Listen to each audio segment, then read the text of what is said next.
All right. So, welcome to the first night of Sneak on the Lot, a night at the lot, where we're going to be describing, going in depth in some of the topics that we hear from our teachers that are having difficulty. It's going to Um, be a good night tonight. yeah, yeah, I think so. Let's hope. So, let's go over real quick what the agenda is. What we're going to do tonight is we're going to watch a scene from Raiders of the Lost Ark, and then we're going to talk about blocking really quickly, um, and what it is and how it works and why we do it. And then we're going to go into a step-by-step breakdown of the scene that we've watched. And then after that, we'll watch the scene one more time, and you can kind of get an understanding, a little bit better understanding of why we do what we do and how important it is to do interesting blocking. So let's go over really quickly some of the first things, which is blocking in and of itself. What is it? And essentially, blocking is the movement between actors and a camera and how they utilize the space and how you, from a camera's perspective, how you frame or compose a shot, how you light the shot, how you move the camera movement in and of itself. Um, the, that's really blocking. And what it does essentially is it makes it so it's interesting to watch. So you don't just watch two people talking back and forth and they say blah blah blah blah blah blah blah blah blah blah blah blah. That would be a very boring thing. Just two people back and forth. And we see it all the time. But if you can block things more interesting, it makes the scene more engaging to watch. And I think that's the right word, engaging, because it's, it makes it, it's a more interesting visual layout. Go ahead. Right. So one of the things we want to do is we want to, one of our favorite films that we always reference, but it was Steven Spielberg when he was literally at some of his very best. We're going to watch this scene from Raiders of the Lost Ark. And afterwards, we'll talk about each breakdown along the way. So let's go ahead real quick and just watch this scene. And we won't comment on it. We'll just watch it, and then when we watch it again, we can all comment on it.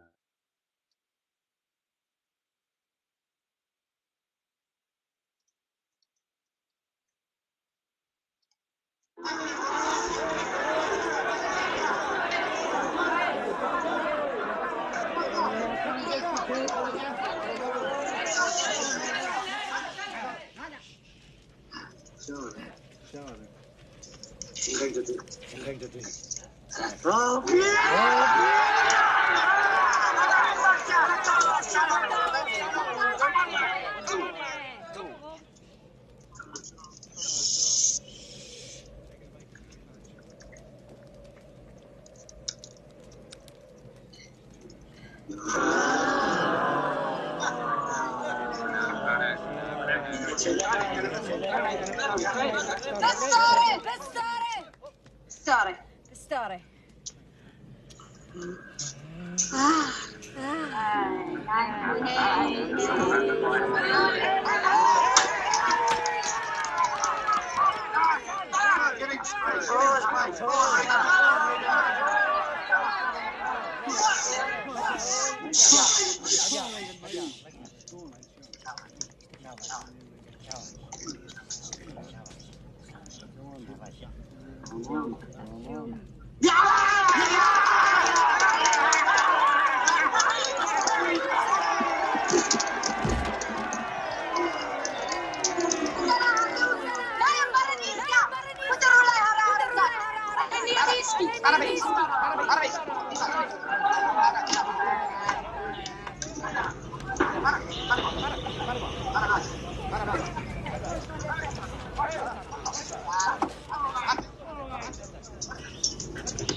Hello, Marion. Hello, Marion.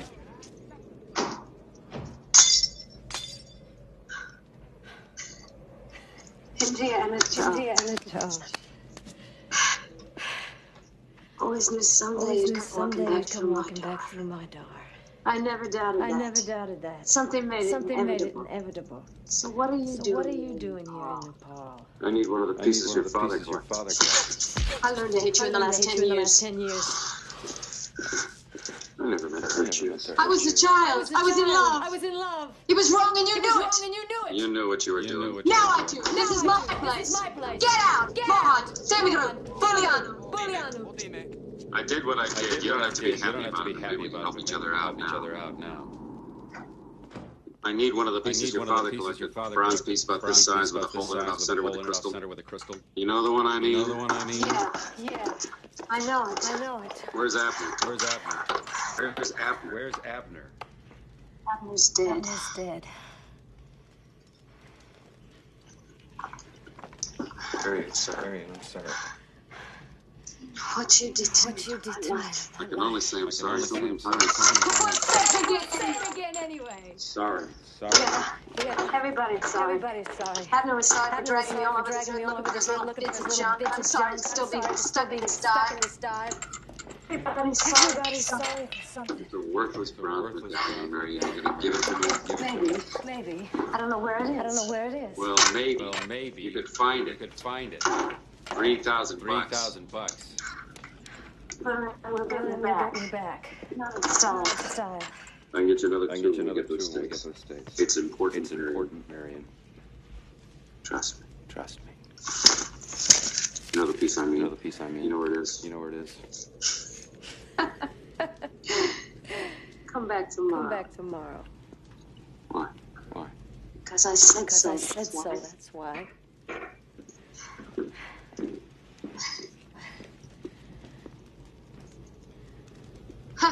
See you tomorrow. Indiana Jones.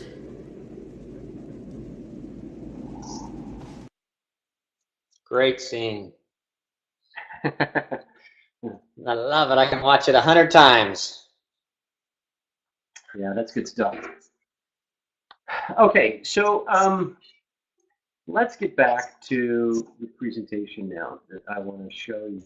We're going to break down every bit of this. And I'm gonna change the screen here so you can just see the screen, just the presentation. No one wants to look at my ugly mug anyway. Okay, so let's break down this sequence. And what I want you to pay attention to, which is it's just brilliant how he does this. What you witnessed was essentially 7 setups of the camera. That's crazy. 7 setups. And you've got yourself a 4-minute scene. 4-minute scene, which is crazy. So engaging. So let's go over each setup, how the camera moved, and how he crossed the line, and how he brought interest to certain things and made the audience look where he wanted to look. So the first scene is this big, long camera move. It starts from layout. Yes, first setup. Sorry, my mistake. It pushes down in to the crowd until it becomes a 2-shot, and we realize that it's Marion and this drunkard who are having a drinking contest, which obviously is setting up the gag later on in the movie. And we push it a little further, and it becomes a single. This is all the same setup. It's a beautiful scene. It's so y'all know it's the same setup, but that means it's the same camera move, just as a technical. Yep. There's been no cuts at this point. Exactly. And then we jump down to the next scene, and the guy drinks, and then he puts his cup, he puts his cup down, and Marion's hand then comes in and grabs a cup, and the camera pans over to her, and it becomes a single on her. Still no cuts, all in this first setup.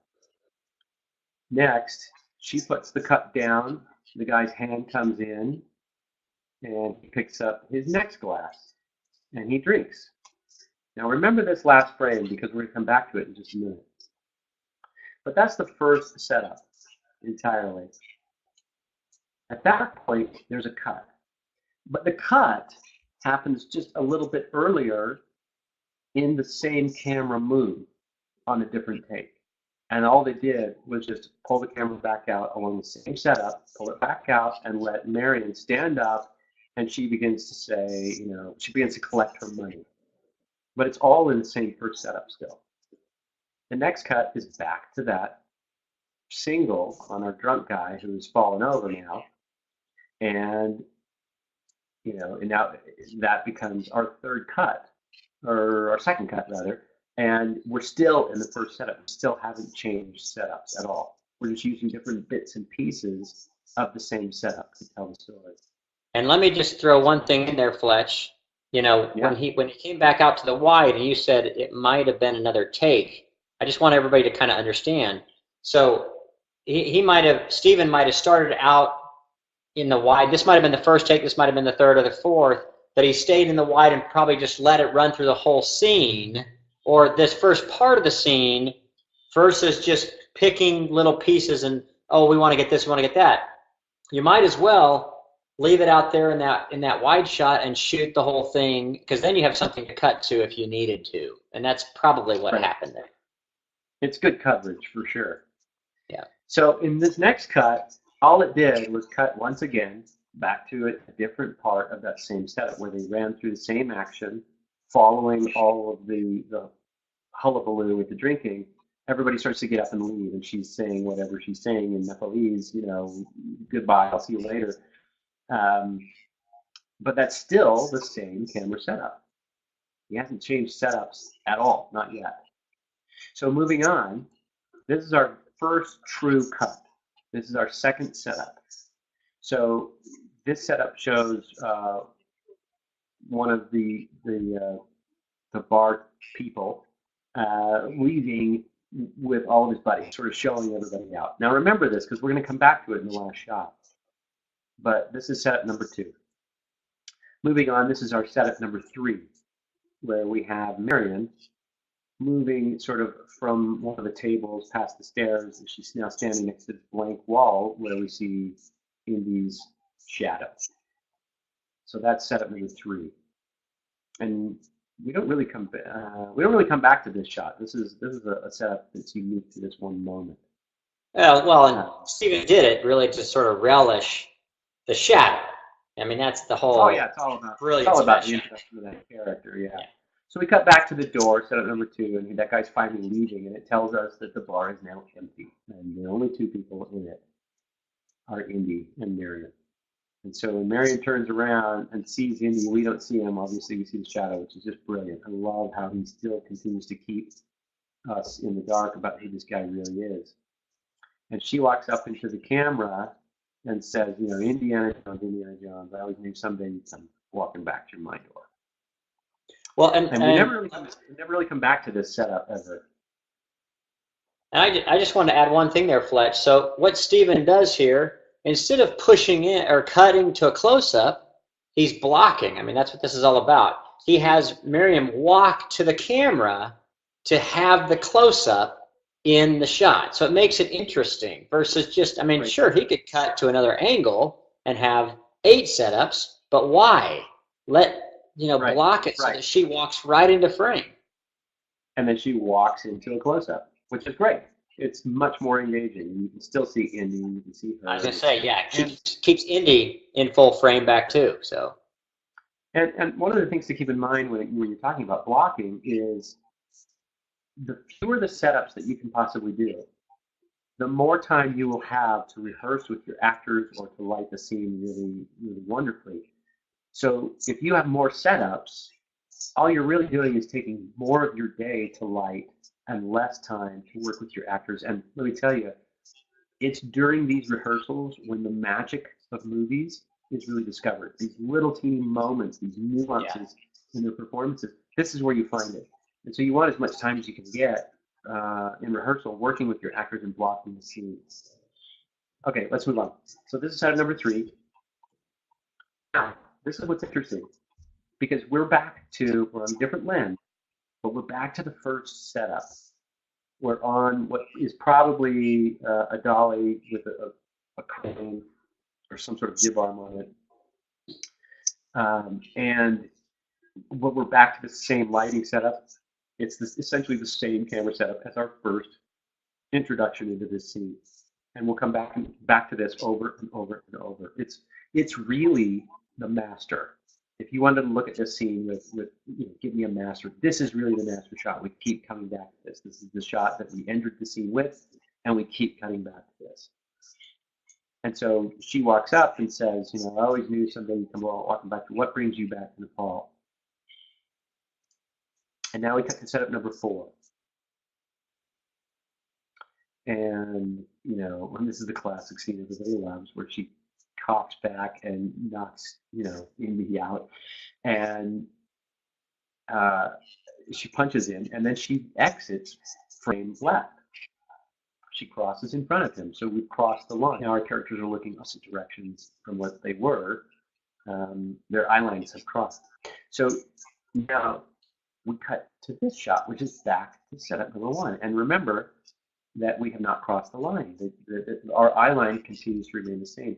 She crossed, and she was camera left. She crossed camera left, and now where is she? She's in the left-hand side frame and looking camera right towards Indy. Now, this is what's really interesting. In the same setup, he then crosses in front of her and goes to the bar, right? This is what makes it so interesting to watch. You're really paying attention to how these two are sort of, they're crossing, literally crossing in front of each other. Just like for many years, they haven't seen each other, they keep missing each other. Here we have this played out visually in the scene. And he keeps crossing in front of her, she keeps crossing in front of him. And it's really this sort of cat and mouse game. And he turns around from the bar and he looks at her, you know, and she says, well, now this is my place, but get out. You know, now I know what I'm doing, this is my place, get out. Then we get to setup number 5, and this is a wide shot. Now what's interesting about this wide shot is we keep coming back to this as well. So this is almost a secondary master shot of the scene, if you could call it that. But we keep cutting back to between setup number 1 and setup number 5. And so what you have here is Marion then walks into from a wide shot into a medium close-up, and Indy joins her at the table once again into a medium close-up. Now we cut back to setup number 1, which is a 2-shot now of her picking up all the glasses at the table. She's going to move to the bar. Camera's going to move back to the bar the way it came back from there last time. It was there just a moment ago. Now it's going back. And she crosses once again in front of Indy. And then he crosses in front of her. She says, do you know what you did to me in my life? He leans in, crossing the line, and says, I'm sorry, Marion, right? Forgive me, this is after she says, Abner's dead. And Indy leans over and says, you know, I'm sorry. Well, and I like that shot. The thing I like about that shot is I mean, here we are blocking again. Where do we want to focus? We want to focus on Indy's response. So what does Steven do? Steven has him cross the line and get right in the shot to where he's not standing. The one in the middle, it's not really featuring Indy. He's not in his light. He's, you know, but let's move him into the shot. Let's cross the line, bring him in there. Where's our focus? Our focus goes to Indy. It's brilliant. I love it. Perfect. So we cut back to setup number 5, which is our master, our wide shot. She walks back into a medium close-up and then comes back to the bar, and this time she crosses on the other side of Indy. Now Indy's closer to frame, right? And he's gonna, before Marion was talking about losing her father and you know what you did to me in my life, she needed to be the center of attention, and so she was closer to the lens. Her emotion was more raw. Now we're gonna swap that. And he's asking her, you know, it's a worthless bronze medallion there, and you're going to give it to me? Right? And then we come back to this wide shot. She goes back to the table for more glasses, and he says, I got $3,000. Right? She comes back. She says, well, that'll get me back, but not in style. Now we go into the over the shoulders, right? Back and forth, a little do-si-do here. And it's Indy, and it's her. And she tries to hit him, and he puts the money into her hand. I love how Steven has kept this money. Keeps her right in frame. Keeps that right in frame, huh? It becomes key that this discussion is really about her getting paid. And so that money is ever present in her life. She smiles and says, come back tomorrow. And he says, why? Because I said so, that's why. We go back to our wide, setup number 5. Now, back to setup number 1, and Cameron moves with Indy as he walks towards her, sort of in a menacing way. And at the last second, he turns back to our setup number 5, the wide, turns and leaves, and we cut back to, what was it? Setup number 2. Oh, yeah. A guy leaving the bar just moments before. Now it's Indy leaving with this. Look at that lighting. Yeah, it's wonderful. Awesome. It's great. It's one of the best use of highlight I've ever seen. So with that, let's go back and watch the show again. Let's just watch this one. Watch the clip again, and get an understanding of sort of. Let's watch it one more time, knowing what we know now. And we may interrupt it. We'll keep it playing, but we may interrupt it and say a few things here. Yeah, this time we'll talk. We'll talk over each other. All right, here's setup number 1. Camera's moving in, right?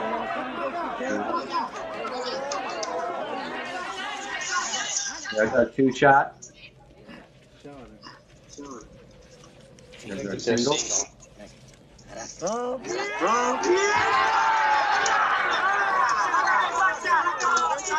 Into a nice close up there. I love it.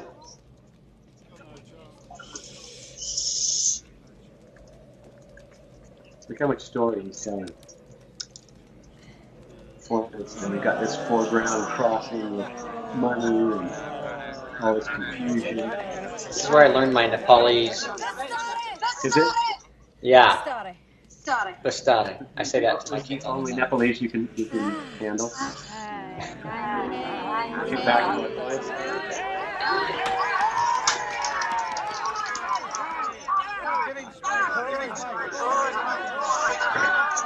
Those little moments, the characters acting with his hands.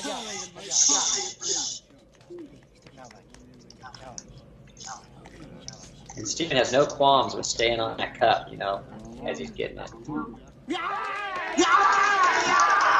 Just let the scene breathe. Okay, here we are, back in the medium shot out of that fake wide. Still on setup number 1. Still on setup number 1.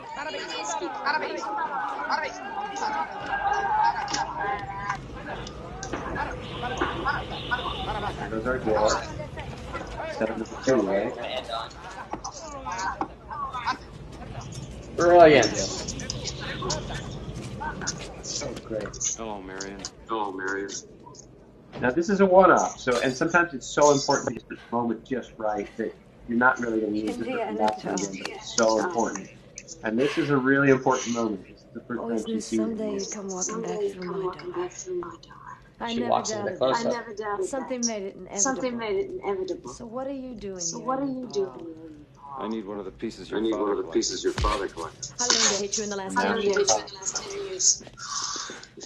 I never meant to hurt I you. never I meant was to a hurt you. child. I was a child. I was in love. It was wrong and you knew it. It was wrong and you You knew knew it. what you were doing. You knew No, what you were this doing. is my place. This is my place. Mohan, Get out. Temigru, Mohan, Bulgarian. Temigru, Bulgarian. I did what I did. You don't I have to did be what I happy did. You don't have to be happy each other about it. out Maybe we now. can help each other out now. I need one of the pieces your I father need one of the collected. pieces your Bronze father piece about collected. this size Bronze with a piece hole in about it this off center size with a hole in it off center with a You crystal. know the one I mean? You know the one I mean? Yeah, I know it. I know Where's it. Abby? Where's him? Where's Abby? Crossing. Where's Adam? Crossing the line. I love it. Over and over. Adam's dead. Now he comes here. Marion, I'm sorry. Harry, I'm sorry. Do you know what you did to me? What you did to me? I can only say I'm sorry I so can many only say I'm times. sorry so many times. Say it again anyway. Sorry. Sorry. Yeah. Everybody's sorry. Everybody's Abner was sorry. sorry for dragging me Abner all was over sorry this for earth, dragging me all over this earth looking for his little bits of junk. I'm sorry to still be stuck in this dive. Everybody's sorry. Everybody's sorry for It's a something. worthless Now she bronze crosses piece, him again. Marion. You're gonna give it to me. Mary, you're gonna give it to me. Maybe. I don't know where it is. I don't know where Well, it is. maybe. Well, You maybe. could find it. You could find it. $3,000. You know, one of the things this scene does really well is it sets up the environment that we'll later have a gunfight in as well. I can get you another Right. two when we I get can get you another two when we get It's this. important, Marion. It's important, Mary. Trust me. Trust me. You know the piece I mean. You know the piece I mean. Keeps it in frame. Come back tomorrow. Come back tomorrow. Why? Why? Because I said so. That's Because I why. said so. That's why.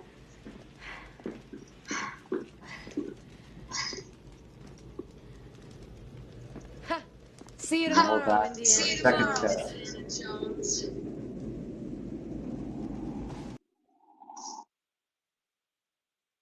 It's good the second time, and the third time, and the fourth time. Brilliant. Absolutely brilliant. Okay.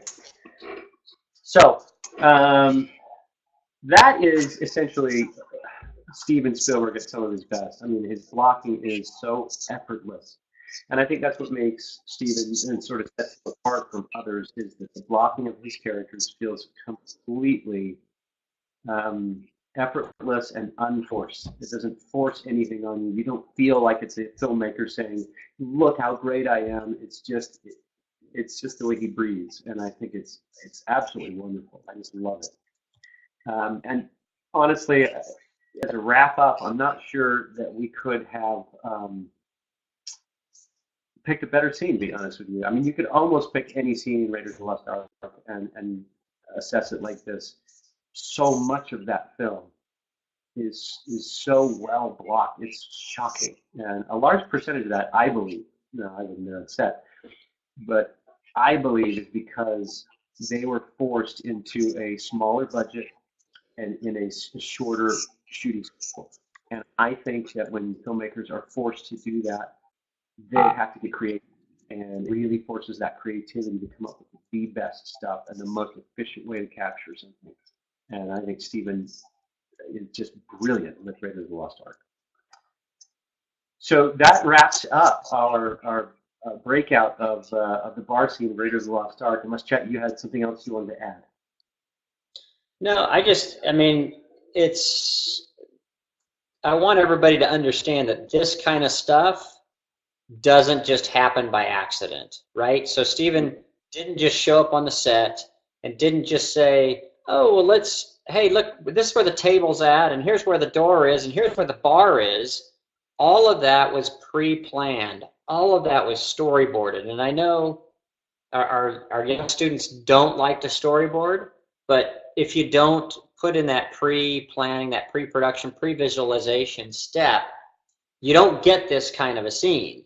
And you'll end up doing 27 setups. And then you won't have the time to work with your actors to really get the great performances. Because why? Because you're sitting there lighting 27 different setups. And so it's that pre-planning that goes beforehand that really pays off now, because one, you've only got 7 setups and you cover 4 minutes and 31 seconds or 4 minutes 13 seconds, whatever it was, and you have plenty of time to get performances.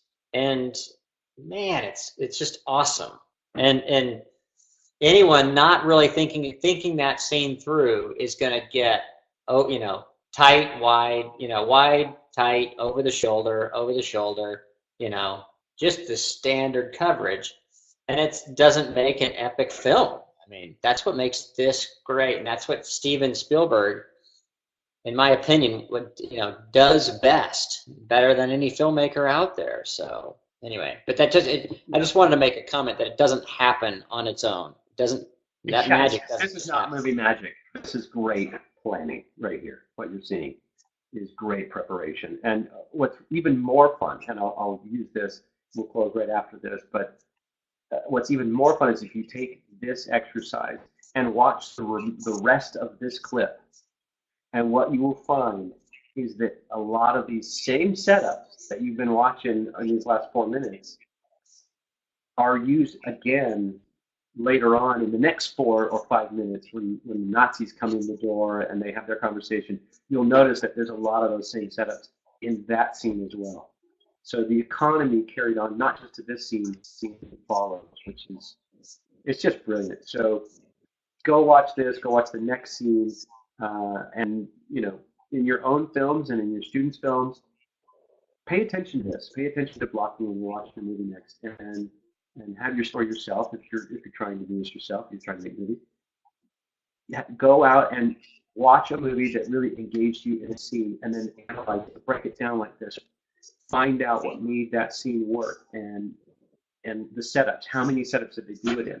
And it'll help you with your own blocking if you can understand how the greats have blocked certain things of their own films. And so Yeah, can I just make one more comment, Fletch? Yeah. Yeah. So, and just from a practical standpoint, so this is sort of a lecture that you can offer yourself in your classroom.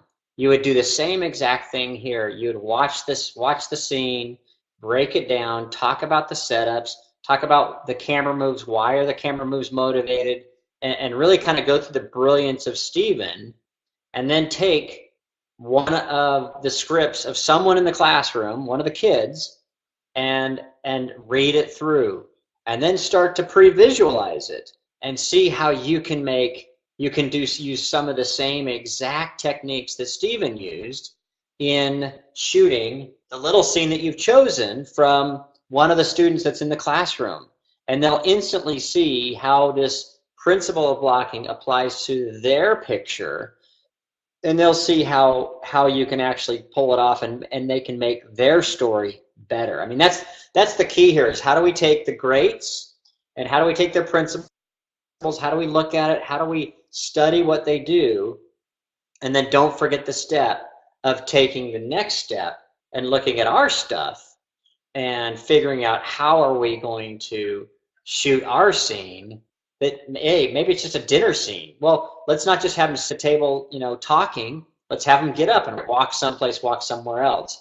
But let's figure out what the blocking is to really, have really have an effect. It's like you look at the scene in Jaws. Do you remember the scene in Jaws, Fletch, when they're getting on the barge, and they're all on the barge standing there, and Steven's blocking with the camera goes back and forth and highlights different close-ups and of the different characters that are talking in all different parts of the barge as they're going over to the island. Anyway, Steven just does it over and over and over mostly in his earlier works, and it's brilliant to study it, but don't forget to apply it.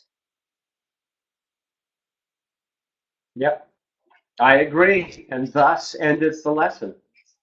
Thank you for coming out. Thanks for coming. These will be available on our website, on sneakontheLot.com, along with some of the worksheets that we used to create some of these visuals. So you can use the worksheets to hand out to your students and have them watch the scene, and they can break it down themselves.